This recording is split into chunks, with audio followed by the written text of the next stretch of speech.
Yo, what's up? Maulan na Okay, gabi, guys.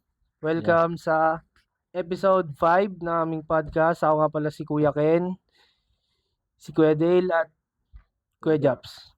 Yun, Ito ang warap. number one podcast sa aming hood. Sa susunod, number one podcast sa hood nyo. Oh, paabuti natin sa inyo. Musta kayo? Maulan yan. Oh, sa mga nakikinig diyan, pwede ba sila mag-comment kung taga saan sila? Saan sila magko-comment? Sa ano? Sa YouTube. Oh, comment kayo para nag-shoutout din kami sa mga diyan. Comment lang kayo. So yun, hati-hati lang tayo sa mic ulit ha. Pasapasahan Oh, para sige. tayong parang Oh, tanggero lang. pwede. Kasi sino Lapag-lapag. yung hindi magsasalita, nasa yung mic. Tapag mo lang dito. Okay. So yun. Musta pala? Ba't wala ka nung nakaraan? Ano nangyari sa'yo? Ay, ito lang wait lang. Ngayon, napapansin nyo, 3 na naman kami, pero iba na naman yung set. O, ganun kami dito. Tingnan mo mamaya, dadami ulit kami. O, ganun kami dito sa lahat pwede. Pero kung sino yung mga napanood nyo ng mga nakaraan, yun na yun. Yun na yung ano namin, yung grupo talaga namin. Hindi lang talaga nagja-jive sa oras. Pero, pangarap natin yan. Mabubuo din talaga yan. Parang Russian roulette kami ngayon. Oo, sino lang. Sino kaya? Sino kaya yung sa next episode, sino kaya yung set ngayon? Feel ko malapit na 1-on-1. Oo, meron na one-on-one. Yung pinakaunang episode, one-on-one yan eh. Susundan na ulit yan, sabay reset ulit. Marami na ulit. Tatlo. Oo, ganun talaga sa simula. Wala tayo. Ikaw, Dale, ba't wala kang nakaraan? Hindi, kasi grindings. Taga saan ka na ba ngayon? QC. QC Pinagpalit niya yung Antipolo sa QC. Wala Taga na. dyan lang yan talaga. Wala na ako sa LA, guys. Nasa QC na ako. Actually, LA naman talaga kami lahat.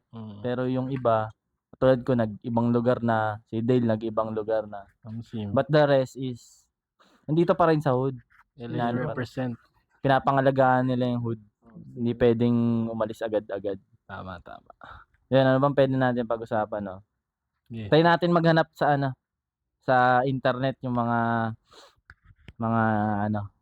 interesting naman kahit papaano, no? Oh, pwede. Para kahit pa paano yung maulan yung gabi nila or umaga kung anong oras nila ito panoorin.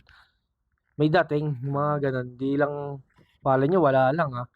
Meron din. Oo, kahit na pag-uusapan namin. Kaya nga lahat pwede. Oh. Kaya lahat talaga dito pwede. So ito. Kanina nagte-threads ako. Alam nyo ba yung threads? Para siyang Twitter. Pero bagong platform. sa Instagram talaga siya. Oh. So automatic kapag may Instagram ka, may threads ka na rin. Ano nyo ako doon? Follow nyo ako doon. Marami akong mga shit doon. Sige. So meron ako nakitang post dito. Dito yan, lalabas yan dito. Ay, lalabas yan dyan. Kung saan man, no? Dito pala nakalagay, maliit. Mag-divide. Zoom nyo na lang. Ito na. Dami pang salita. Ayun, may nag-post doon. Alam ko lalaki to. Parang lang siya, nagpi-fishing lang siya ng comment sa threads. Ito yung post niya. Girls or women, boring ba talaga ang lalaki pag laging available? Pag laging available? I saw someone's post here na pag lagi available ang lalaki, you find it boring and not challenging. I want to hear your opinions. Thanks in advance. So ako nag-comment ako dito pero mamaya na yung ko dito. Sino mauna? Ikaw na. Ikaw yung wala eh. Hindi Nakaraan Hindi tatanong ko kung paano available. Available ka when time sa yung lagi ka nandyan talaga.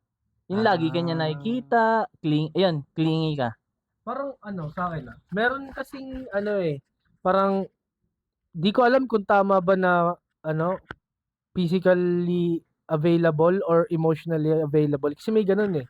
Na parang na lagi kanyang kasama, nandiyan ka lagi, pero when it comes to kailangan niya ng tao na pwede niyang paglabasan ng nararamdaman niya, nung mag-show siya ng emotions niya, hindi ka dun ready or kumbaga parang wala ka dun. Ayun yung sinasabi ko na kung ano ba yung tinutukoy niya dun sa sinabi niya, kung physically ba o emotionally.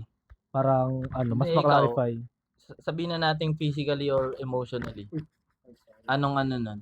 Kumbaga, totoo bang nawawala ng gana yung babae? Both mo na lang sagutin. Sige. Pero sa akin, sa perspective ko na lang muna. Ang sagot ko kasi diyan, hindi eh. Kasi siguro depende rin kung kung anong type ng relationship niyo ng girlfriend niyo o ng asawa niyo. Pero sa'min ng girlfriend ko yung parang mas pareho naming gusto na physically and emotionally available kami sa isa't isa. Kasi siyempre sa panahon ngayon di na lang naman na tayo yung toxic masculinity na parang na, "Ay hindi, wala akong nararamdaman na ganyan, matibay ako," ganito, ganyan, 'di ba? Parang sa'min ng girlfriend ko parang ayun, kumbaga kung ano yung nararamdaman ko, nasa na akong peak na and sinusuportahan niya ako dun. Kumbaga willing lang siya makinig, i-comfort ako kung ano mang kailangan ko para ta's ayun. So bale ang parang ang sagot ko dito sa tanong niya na kung bakit naboboringan, tama 'di ba yung girl niya yung naboboringan sa kanya Hindi. or siya? Hindi naman hindi naman relasyon niya. Parang in general yung tanong niya na, naboboringan ba yung babae kapag laging available yung lalaki na nandiyan? Sagot ko depende sa babae. Kasi di naman sa nilalata, pero sabihin natin may 50% chance na yung babae na yun is ayaw niya ng gano'n. 50% chance din na yung babae na yun is gusto niya yun yung gusto niya. So hindi natin alam kasi may iba't ibang preference yung mga babae. Ayun yung sa'kin. Parang mahirap eh. Hindi Ikaw, nahihirapan ako daw si Dale eh. Di daw siya maka-relate, lover boy daw kasi siya. hindi yung Hindi, siguro sa mga experience mo, kasi hindi mo naman lang yun mare-relate sa ngayon eh. Yung mga dati ba, ano bang mga natutunan mo dyan? Ano yung napansin mo? Pag lagi kang available, goods ba sa babae o hindi? kung based lang sa experience, goods. Parang goods kapag kapag laging available eh. Available yun nga physically tsaka mentally. Nasaan na sila ngayon? Wala na. Wala na. Kasi nga kung sinasabi mo na isabihin hindi ka laging available dati kaya wala na sila ngayon. Okay. Akala ko kasi yun yung gusto nila tapos nandiyan ka pa rin naman. I mean available ka pa rin naman. Kaya ako nasabi na nasaan na sila ngayon. Hindi depende, tama yung sinabi ni Ken, depende talaga sa babae. Kasi hindi lahat Ma-appreciate. ma-appreciate yung ganun na lagi kang available basta basta yun. Sa akin naman, yung sinagot ko kasi doon, lang din, general lang din talaga. Nag-comment ako doon eh. Nag-comment ako doon. Ang sabi ko, since nakita ko nga na parang nagfi-fishing siya ng opinion doon sa threads, ang sabi ko, wala kang makukuhang tamang sagot dito. Kasi halo-halo sagot dito eh. Oo, hindi. Pero kung gusto mong makahanap ng sagot para sa sarili mo, try mo. Kumbaga ikaw mismo yung mag-explore.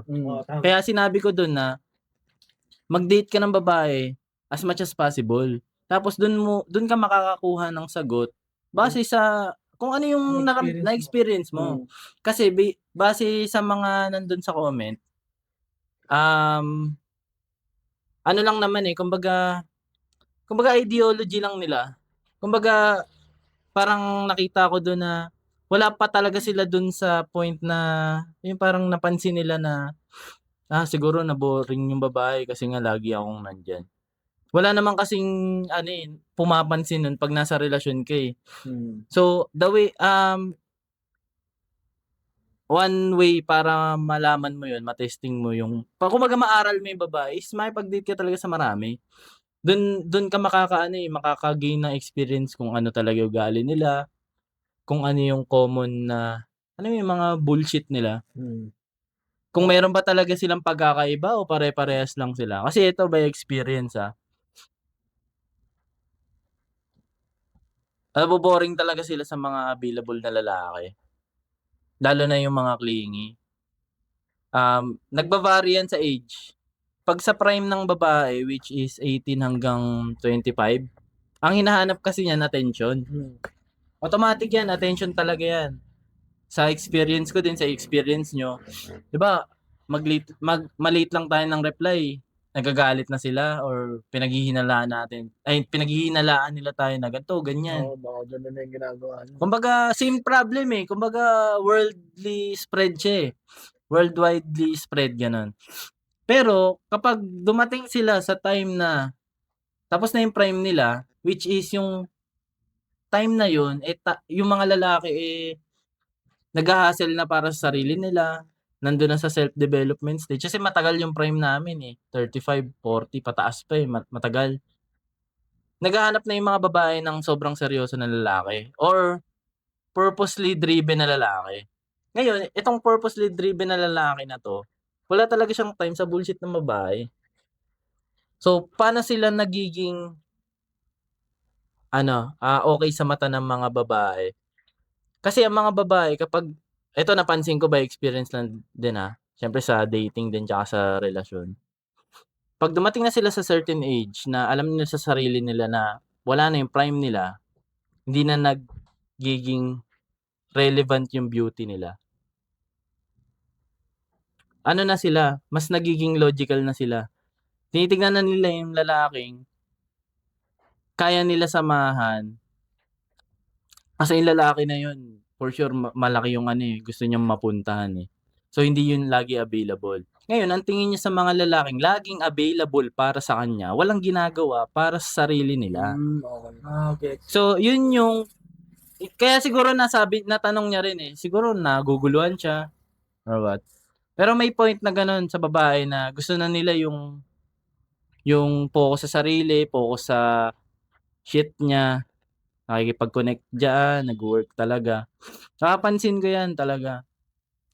Kaya tingnan mo ang ewan ko kasi ako hanggang ngayon nakikipag-date pa rin naman ako eh. Pero interested sila lagi sa kung ano yung ginagawa mo. Kaya pag sinabi mo ang ginagawa mo ginagawa lang din naman ng karamihan ng mga lalaki. Ano lang, ang tingin niya sa'yo mas mababa, which is in societies ay average lang din naman yung babae. Average ka lang din naman. Pero kapag nalaman ng babae na yung ginagawa mo ginagawa lang din naman ng karamihan ng lalaki, tingin niya sa'yo mas mababa. Why? Kasi pinanganak sila na may value eh. 'Di ba? Unlike sa atin na pinanganak tayo walang value. Na kailangan natin i-build yun all throughout the time, all throughout the years. Kapag tumungtong tayo sa prime, doon natin masasabi na, ay, kahit papaano ay made it na as a man. Kaya nga may concept ng sugar daddy. Tapos yung mga sugar daddy na yun is mas matatanda. Kasi yun yung peak ng prime ng lalaki. So, sa level namin ngayon,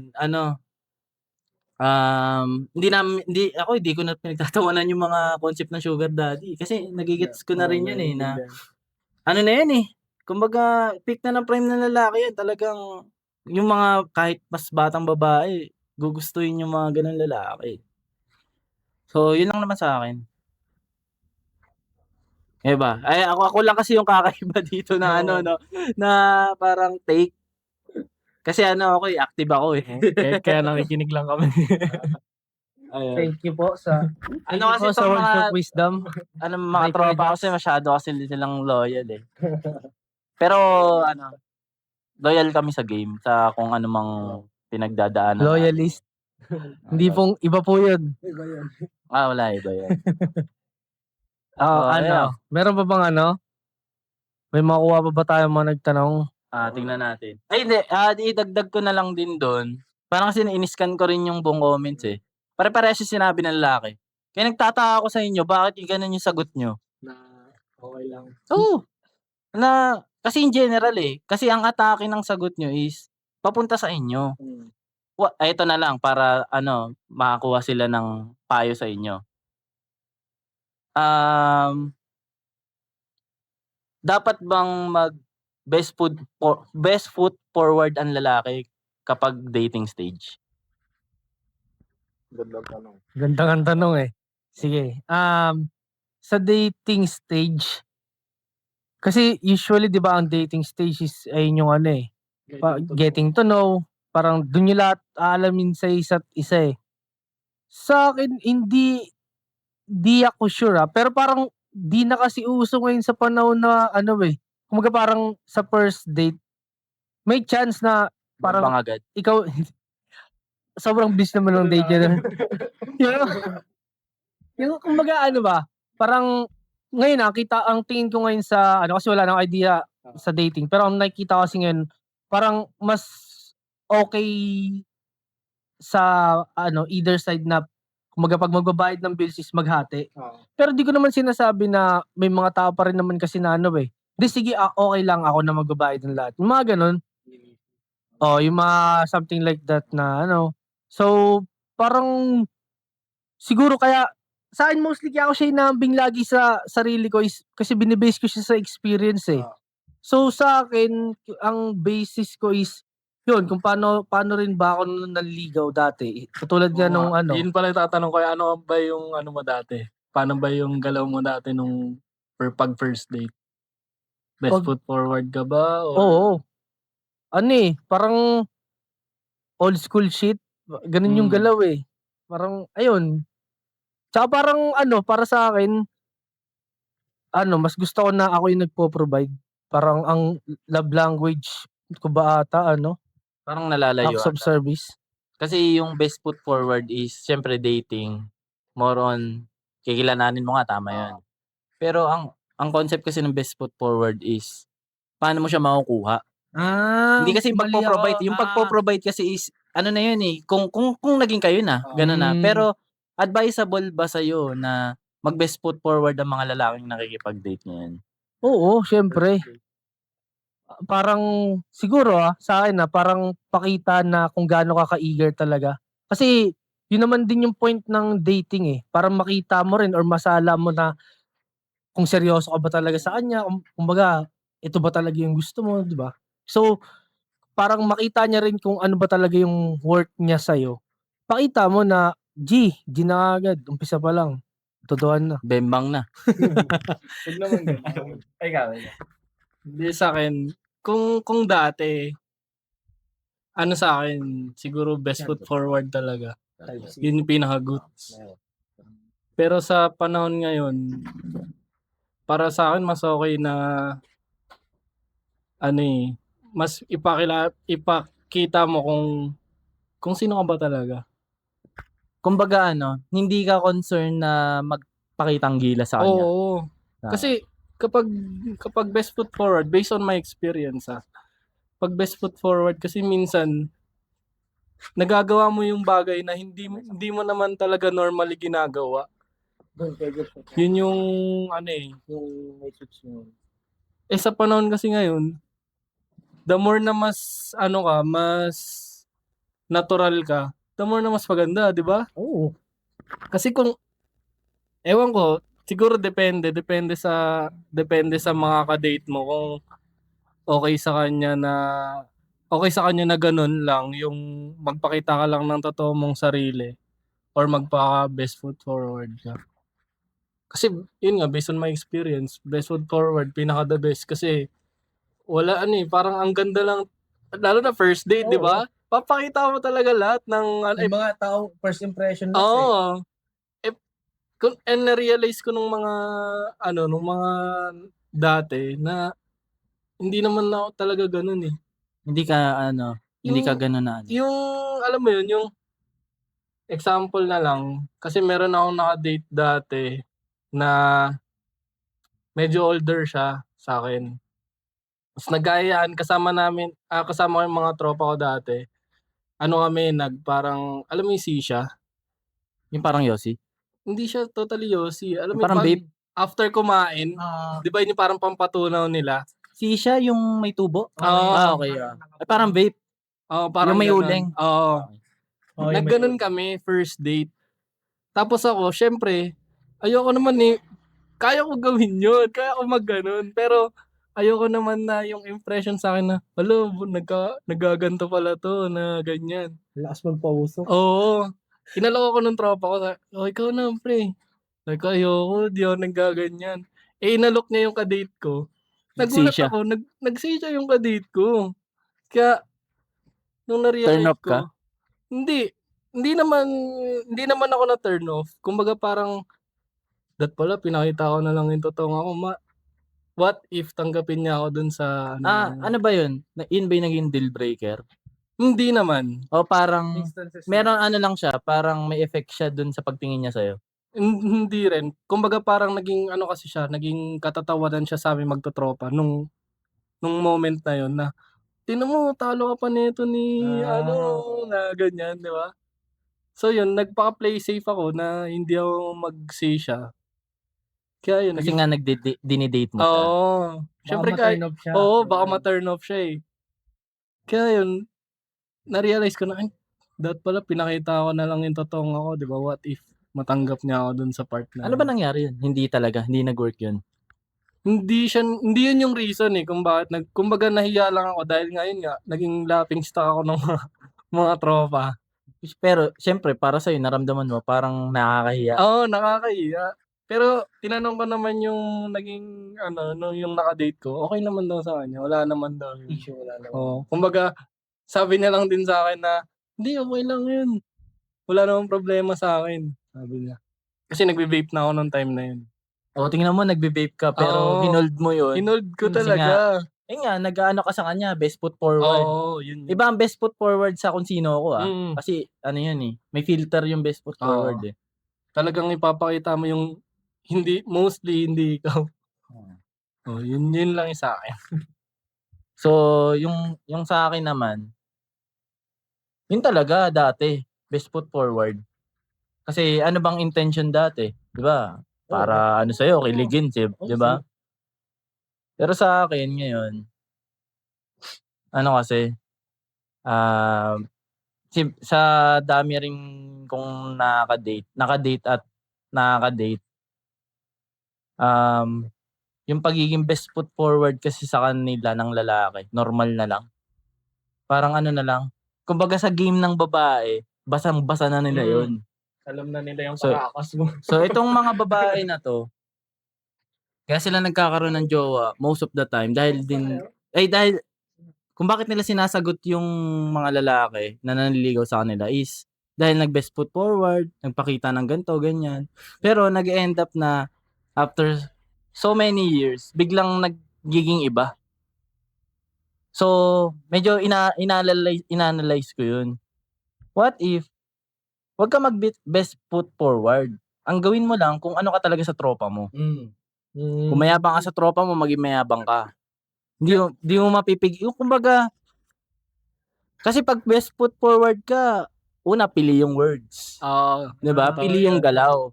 What if ipakita mo kung ano ka talaga? Let's say sabihin mo na ako, ano talaga ako, medyo saucy. Pakita mo na saucy ka.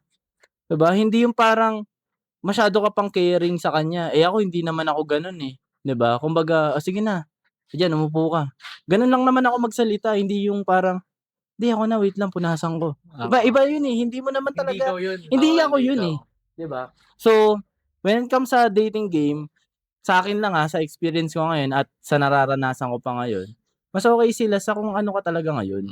Tapos dun sila mas nagiging interested sa kung ano pa yung ginagawa mo.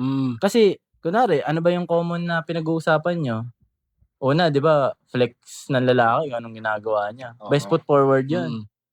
Pero pag dito sa ginagawa ko ngayon, medyo baliktad na. Sila na madalas yung pinapakuwento ko. Kasi wala naman talagang gustong dati walang gustong umalam kung anong kuwento ng babae. Babae, oo. Laging yung lalaki nagkukuwento para makuha niya yung babae. Hindi ko naman sinasabi na pinapakuwento ko yung babae para makuha ko. Kumbaga, ano lang ako sa game ng dating, Kumbaga, gusto ko makakuha ng hints kung paano ba talaga nagwo-work 'tong laro na 'to.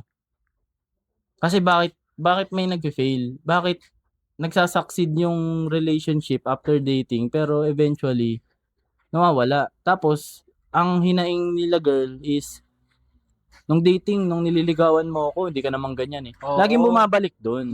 So, bakit hindi ka na lang magpakatotoo sa una? Bad boy ka nung una, pakita mo na bad boy ka. Kung playa ka nung una, pakita mo na playa ka, 'di Mas ba? okey yun. Gaano ba kaliit yung mundo ng mga lalaki ngayon para ano parang sobrang i-pursue nila yung babae na yun. I mean, walang problema sa pagpu-pursue. Kung tingin mong worth it yung girl na yan, bakit hindi, 'di ba? Pero kung ikaw yung merong personality as a man na hindi mo kayang bitawan yan kasi una, diyan ka nakikilala, diyan mo mas nakikilala yung sarili mo, ba't mo bibitawan yan para sa isang babae? Eh, yung babae na yun, kung sakali mang sagutin ka nun na ganun ka, na playa-playa ka, bad boy ka, ibig sabihin gustong-gusto ka niya talaga. Oo. Eh, kung ginawa mo, nag-best foot forward ka na good boy, tapos hindi mo mapigilan bad boy ka Oo. in the long run, susumbat niya pa sa'yo yun. Mm. Kumbaga, Doon magkakaproblema. yun nga rin yung yung deadly sa babae. Ito puwedeng may mag-disagree 'to, no? Kung ano yung sasabihin mo ngayon or gagawin mo ngayon, it's either gagawing weapon yan ng babae sa'yo in the future. So, kung ano ka ngayon, ta's eventually nagbago ka, na sa tingin niya naging worse ka, puwede niya sa'yo isumbat yun. Na hindi ka naman ganyan. Sabi mo ako lang. Oo nga. Ibig sabihin mo hindi lang ikaw. Hindi, gano'n lang, in simple lang, parang analogy lang. Makita mo na kung na wala tayong magagawa, kagusto-gusto tayong lalaki, 'di ba? Pero 'pag nasa relasyon, sinasabi nila, "Oh, wag mo na kausapin 'yan.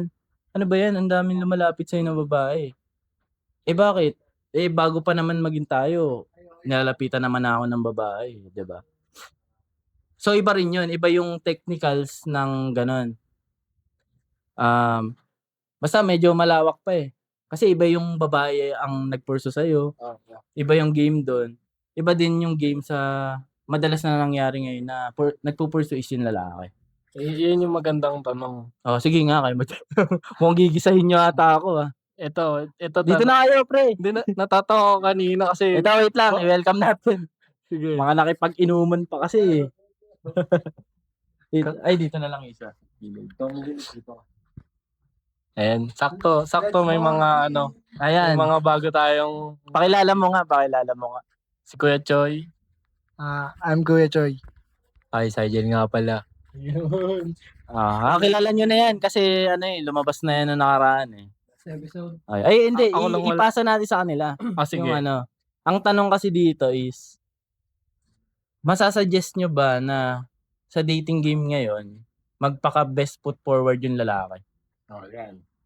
Meaning best foot forward. Sino mo? Meaning ng best foot forward is, alam mo yung filtered, Kasi kasi gusto mong maganda yung tingin sa'yo ng lalaki. Ay, ng babae na i-date mo. ikaw tinuturo. Ayun, marami nasasabi yan pagdating sa best foot forward. Forward bilang lalaki. Oo. Oo, ano siya ngayon? Paano ba yun? Meta. Parang, meta siya Kailangan, parang siya yung, ano man tawag dun sa sinasabi nila? One man last standing? Last man standing. Oo, last man, ganun siya na tapos sinasabi niya pang filtered. Okay. Yun, Yan yung take mo doon. yun yung take ko dun. Sa akin, siguro, kasi dati, parang ganun talaga yung play dati na kailangan talaga palupitan kayong maging best forward sa sino mang pinaperson nyo Pero ang tumatagal, di ko alam kung nag-adapt lang yung yung nag-evolve lang yung mga babae na kahit yung pagiging best foot forward mo, di na rin siya effective. So, ano pa bang next na move na pwede mong gawin? Siyempre, yung maging straightforward ka na lang, maging ikaw na Ang lang. ganda nun best foot forward to straight forward. Bars. Sunod ba niyan power forward? Kasi, Sorry. yun na yung yun na yung, ayun yung, sa akin ayun yung nakikita ko ng pwede kong gawin na Kasi parang nakakatamad na rin na makipag-usap ng matagal kasi yun yung game dati na ano bang gusto mo, ano ba yung ganun, lagi mong kinukuha yung atensyon niya, ikaw yung makulit. Tapos naisip ko na nakakatamad na, dumating na ako sa point na tinatamad na ako ng ganun. Ayoko na ng dating gawin na gusto ko, ano lang yung gusto ko makuha sa'yo, sabihin ko na agad, ano yung kailangan ko. Hindi ako masyadong maglalaan ng oras since Straightforward ayaw mo nga to si mabigay. Choy. Hindi mo pa nga ako, di ko pa nga nakukuha yung gusto ko sa'yo, sabay papahirapan mo na ako. Kung gusto mong makuha yung buong ako, pagbigyan mo muna ako sa gusto mo. Sa gusto ko, parang ganun. Sagutin mo ako, tapos makukuha mo na yung mga gusto mong hilingin sa akin. Parang ganun. Kaya hindi ako Ganda pagdating nun. sa first stage, hindi na ako masyado nagbibigay ng mga ganun. Pero, Ang bihirang Pinoy pala to eh. Hindi, pero, nung sa dinami-rami ng naging girlfriend mo, best foot forward ka ba o naging straightforward ka lang? Sa last hindi kasi yung sa last ko parang neto lang, lately lang. Sa last wala na, hindi na talaga, parang straightforward na talaga. Pero sa yung mga dati, Yung recent syempre bata pa yun. Mga high school okay. days pa yun eh. bagay, Itong understood. college understood. days na, hindi na talaga. Ibig parang- sabihin na nag-mature ka. Oo, inadapt ko na talaga yun kasi tagal kong inaral yung game eh. Tinamad na ako mangkulit eh. Ayoko na Grabe. yan. Sa inyo na yan. So ngayon, di ba ikaw yung nangungulit dati? Na-unlock mo na ba yung may kumukulit sa'yo? Sa ngayon, kumukulit sa akin, di pa. Kung meron man siguro, hindi ko rin trip, parang ganun. Hindi, yun nga yun eh. Kaya nga pag umabot ka sa point na ikaw na yung kinukulit, isabihin may option ka. Ganon din naman yung babae. Sa Dami bagay. nangungulit yan. Yung mga babae, akala nyo ganyan-ganyan lang yan. Sumasabog inbox ng mga yan. Pero nag-end up sila na sinasabi nila, wala nagmamahal sa akin. Ano yan, bitch? Siguro meron, pero hindi ganun kadami Naan lang. Siguro parang nakausap mo Hindi, yun. dati, tas pinigilan mo agad. Sabay, Ikaw yan. oo. Ay, may nangulit sa'yo, tapos pinigilan mo. Ano ba yan? Hindi, parang nagkausap before, tapos nung nahinto, parang gusto bumalik, parang ganun. Ano nakita niya daw? Tingin mo, ano nakita niya sa'yo? Kasi nagbago ba galaw mo? Siguro Maulan. Hindi ko na rin naisip kung ano yung mga pwedeng factor kung ba't ba't gustong bumalik eh. Pero, wala kang ginawa Wala, towards sa lang, kanya. kung ano lang ako. Something, hindi ko alam kung anong something dun eh. Yun nga yun eh. Yun nga yung ano ngayon dun eh. Parang magical eh. Kapag denive mo yung dating game, parang hindi siya yung normal na nangyayari. 'Di ba? Una kasi sa lahat, ayan, nung nag-dive ako sa game, hindi ako nangungulit. Kumbaga, kung meron lang ako gusto maka-date, i-message ko sa directly. Pero kapag umayaw, okay, edi wala. Pero kung nag-go, edi go. Yun lang. Wala na yung parang, bakit? But yeah. Tapos i-chat mo pa ako, kulitin mo pa. Wala na sa ganun. Kumbaga, yun nga, sinabi nito ni Choy, straightforward lang. Then, kapag nagde-date na, ano lang, natural lang. Na parang, nagtatanong siya, tapos, medyo iba kasi yung atake ko pag nagde-date eh. Hindi kasi romantic. Hindi romantic. Ibang topic pa yan Kasi nandun pa lang tayo sa best foot forward. Wala pa tayo dun sa ano yung madalas na pinag-uusapan habang nagde-date. Okay. Kasi, Iba ba yan? next episode natin yan. No? Kasi Abangan. mukhang baka na nabibitin sila eh. Cut muna natin eh. No? Peace. kayo para sa Next episode yan. Nandyan lang yan. Click nyo lang.